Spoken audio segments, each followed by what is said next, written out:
So after the last two jobs, I decided that my next project needed to be something that wasn't so badly trashed. And after looking at a few different options, I ended up winning an online auction for this mid-century teak sideboard from an auction house in Sweden. The idea was that I would pay a little more this time and buy something with a strong and reliable market value, which would hopefully be less risky and complicated to restore. But of course, I really should know better than to say things like that. Because after paying an additional 300 euros to have it shipped from Sweden to a collection depot in Hamburg, I discovered these nasty scratches on the top, which were not in the original photos, and so it looks like these were created during transport, because had they been in the original photos, I would not have bought this piece. But here we are, and so I'm just going to have to cross my fingers and hope that I can make these things disappear without it becoming too much of a headache. The piece itself is called the Trio by Swedish designer Nils Jonsson, or Nils Jonsson if I say it correctly, for the manufacturer Hugo Troeds. I actually already restored one of these about 18 months ago, and it's one of the most popular and iconic designs in all of Scandinavian modern. And so if I can sort these problems out and do a good job on the refinish, it should be a good breadwinner, because the clean, refined styling on this design really does have a timeless charm, which allows it to fit in just about anywhere. And so it remains a very desirable and practical piece of furniture, which a lot of people still want to have in their living rooms. Apart from the scratches and a small burn mark on the top, the overall condition is relatively good compared to the last few pieces I've worked on, with some really nice and vibrant teak wood grain, which is really what sold me on it in the first place, and which I think is going to come up really well in the refinish. The only structural repairs I'll need to look at are this joint on the bottom left, which is interesting because I had the exact same problem in the exact same place in the last one of these I restored, and one or two of the drawers, which need the finger joints re-glued. But that's no big deal and fairly normal for a piece which is coming up on 70 years old.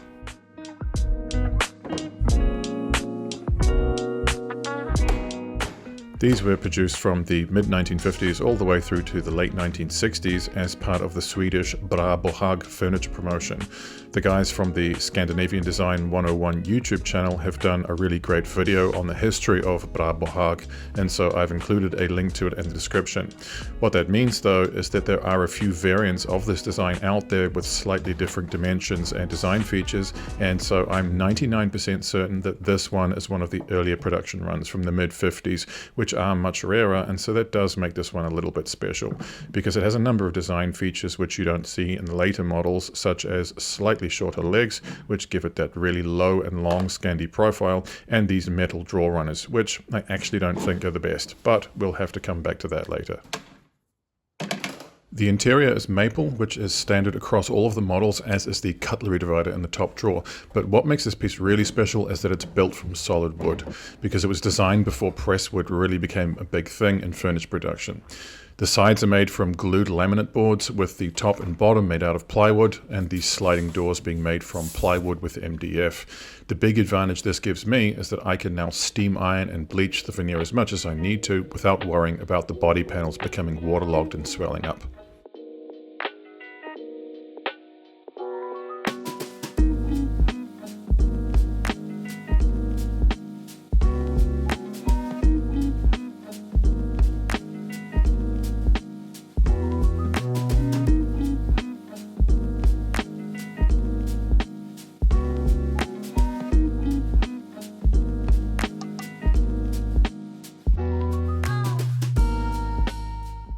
This veneer is utterly filthy though. I can't tell what the original finish was, but it looks like it's some form of lacquer or toner that's been hammered repeatedly with furniture polishes over the years, because the amount of dirt and grime and oil that has been rubbed into the wood grain on this thing is just insane. But at least it doesn't look like it's ever been sanded, which is great for me because it gives me more veneer to work with and allows me to retain the open grain texture of the veneer so that I can keep it looking natural and original.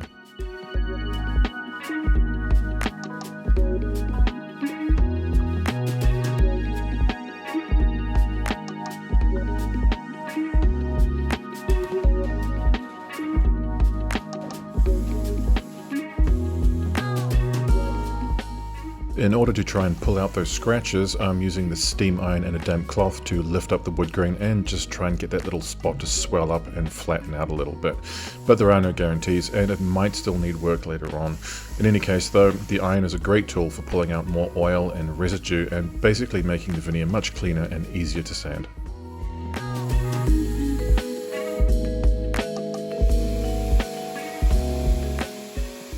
If we look back at the auction photos again, we can see that from some angles the colour was almost pinkish, bordering on rose, which suggests to me that it was finished with a water-based wood stain, and what I found once everything had dried out was that I'd pulled all the colour out of the veneer, which I don't think would be as noticeable if it was an oil-based stain.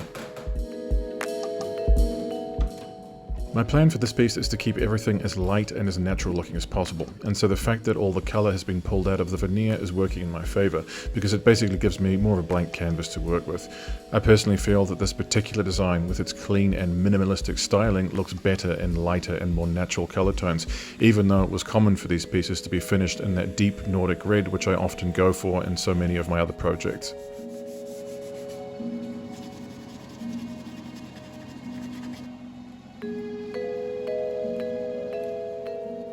Now that I've given everything a quick scuff sand to open up the grain, I'm using some oxalic acid to try and bleach out some of the stains on the top. There's nothing too extreme apart from one small burn mark which may be difficult to get rid of, but I don't think I'll do any more than one treatment.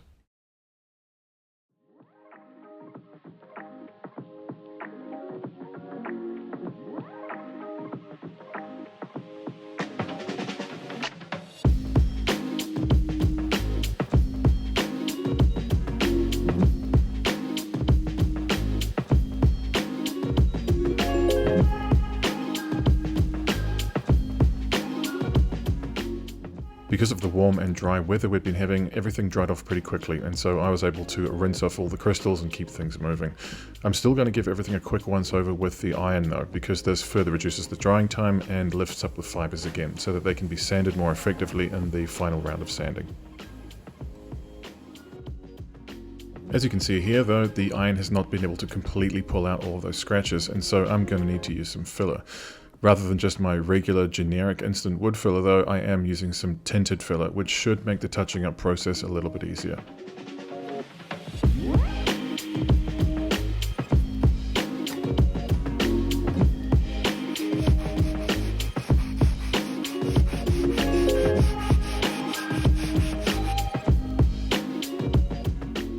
Because it's a water-based filler, it will shrink a little, and so I did need to top it up again, but instead of using regular sandpaper, I'm using a P180 sanding sponge, which is my go-to sanding tool and is better suited to jobs like this, because the softness distributes the pressure evenly, and so it's less likely to gouge out the filler or create flat spots.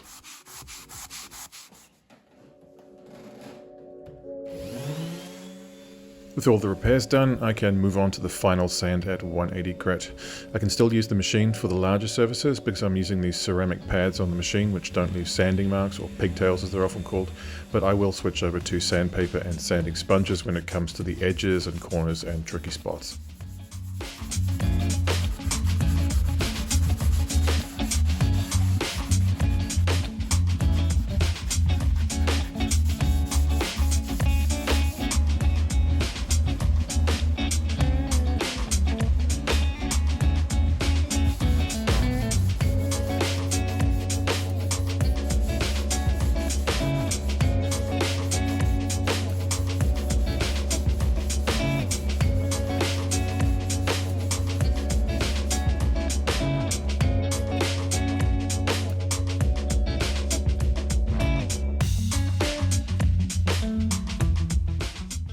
So this is just my regular mahogany oil stain, but thinned right down to about 20%, so it's going to be very, very light once it's drying. All I'm really trying to do here is just add a little bit of that brownish red to sort of enhance and balance out the natural properties of the wood grain so that it retains a very light and natural look as I continue to build the finish.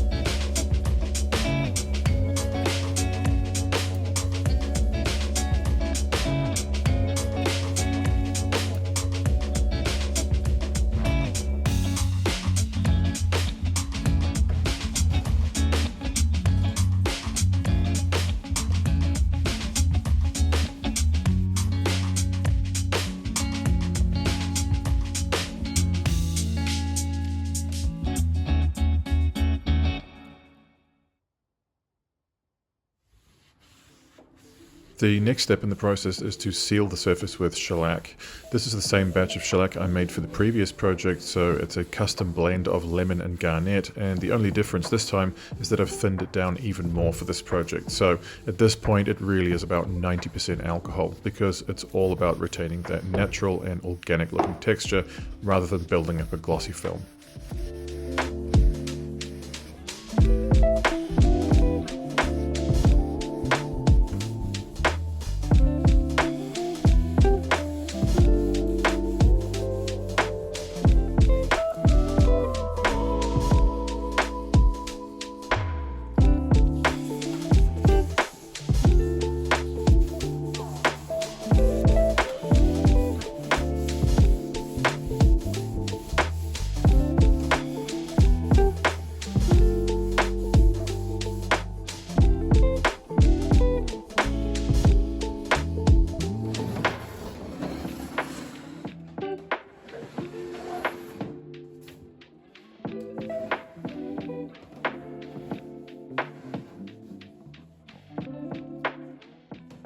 So because it's drying so quickly, I'm just going straight onto the second coat here, and even that will dry pretty much instantly.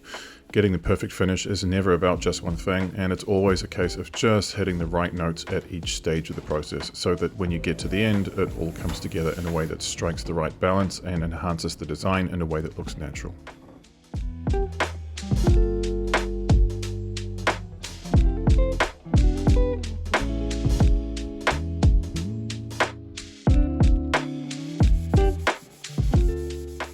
Before applying the top coat, I'm just giving everything a quick buff with the Scotch Brite pad, as I really haven't laid down enough finish to actually sand anything, but this gets rid of any bits of dirt or dust that might be in there, and it helps me keep everything clean and smooth.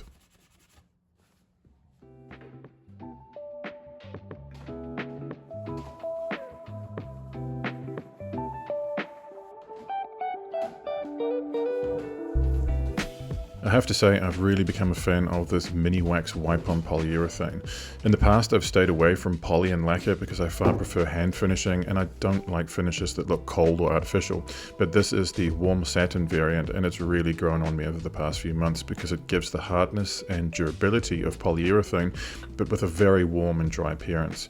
When it's dry, it's almost invisible, and it looks really similar to like a hard wax oil or Danish oil or something like that, and so I'm finding that it works really well with these Scandinavian pieces.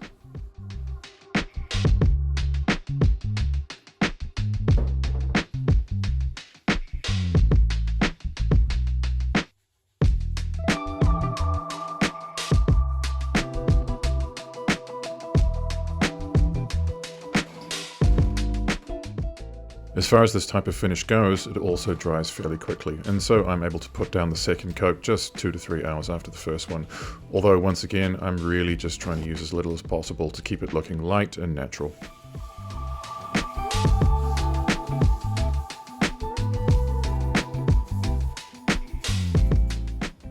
But by the time I got about halfway through the second coat, it became obvious that the surface was not fully sealed because it was really soaking up the oil and not drying evenly at all. And so basically it looks like the shellac was too thin and I didn't use enough of it. And so now it's going to take at least one more coat to get an even finish.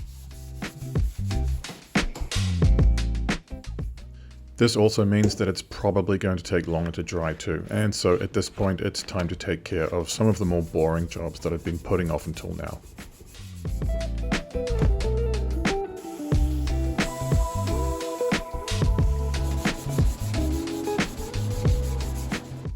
There is a bit of a challenge with these legs though, because the front legs are made from teak while the back ones are made of beech, which means that matching the color with oil stains is going to be difficult. This was probably a cost-saving measure, and there's nothing wrong with it, as beech is an even harder and stronger wood than teak, but it is much lighter in color, and the fact that it is so dense means it won't absorb stain as readily.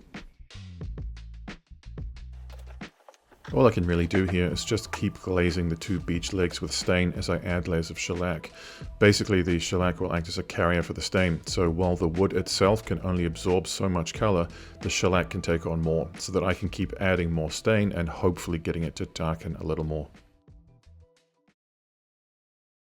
Getting back to the top coat, I was starting to get a bit frustrated because it had now been 3 days and 3 coats and it was still looking uneven and patchy. But I've come to learn that probably the most important skill in restoration is patience. And so even though this was not working out like I had planned, me getting impatient and trying to rush it along was not going to do any good because it's going to take as long as it takes. And so I decided to take some time out and enjoy the last days of summer as we head into autumn.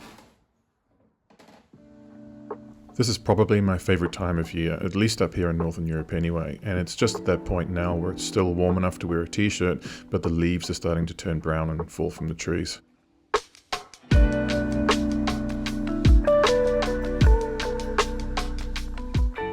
For some reason I always associate autumn in particular with restoration, probably because autumn is when the market really picks up again after the summer, and so I've always had a lot of fun and good success at this time of year. Coming back into the workshop though, there was still plenty of work to be done. The maple interior was mostly in pretty good condition, but as the lacquer was worn and patchy, I cleaned it out and gave everything a quick once over with the wipe-on poly just to freshen it up a bit. Same goes for the drawers and the shelves, which are all made of solid maple, but which were all looking a bit faded and patchy as well.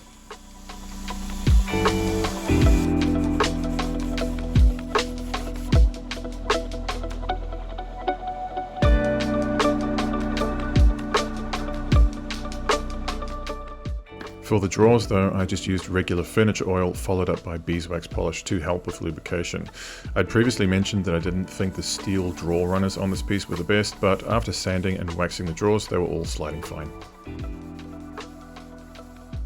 After the poly was dry, I gave the interior surfaces a quick polish just to help prevent further scratching and scuffing in the future. I don't come across maple all that often, but I have to say I really like the way it looks with that silvery satin sheen when it's been oiled and waxed a little.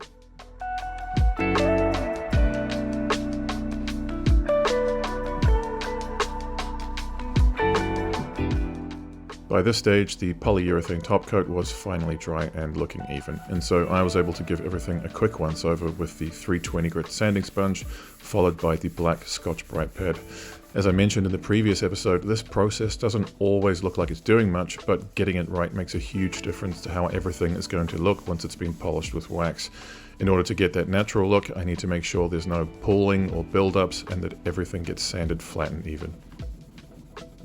When it comes to the orange oil and beeswax polish, it's always the same. Apply it with fine steel wool, use as little as possible and really work it in there, and then buff it back off after about 20 minutes with a cotton rag.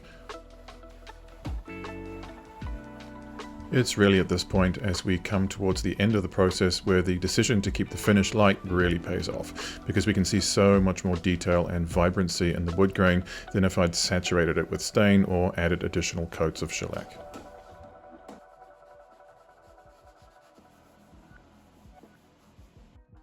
Whether it's a big name designer piece or not, I always try to give the underside and the back a bit of a clean up and install some fresh felt gliders so that it's not going to scratch up somebody's floor.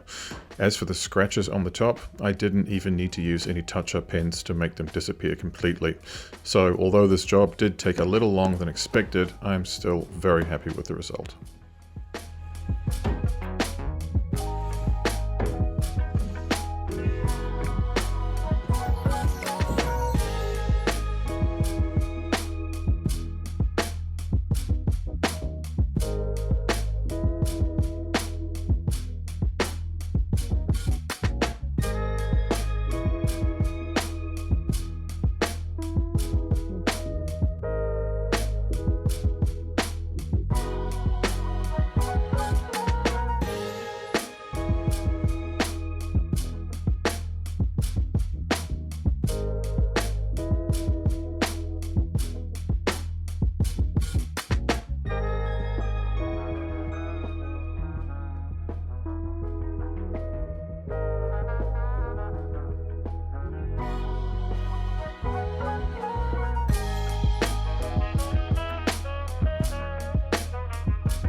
If you've made it this far and you want to see more, please do like and subscribe. For now though, thanks for watching.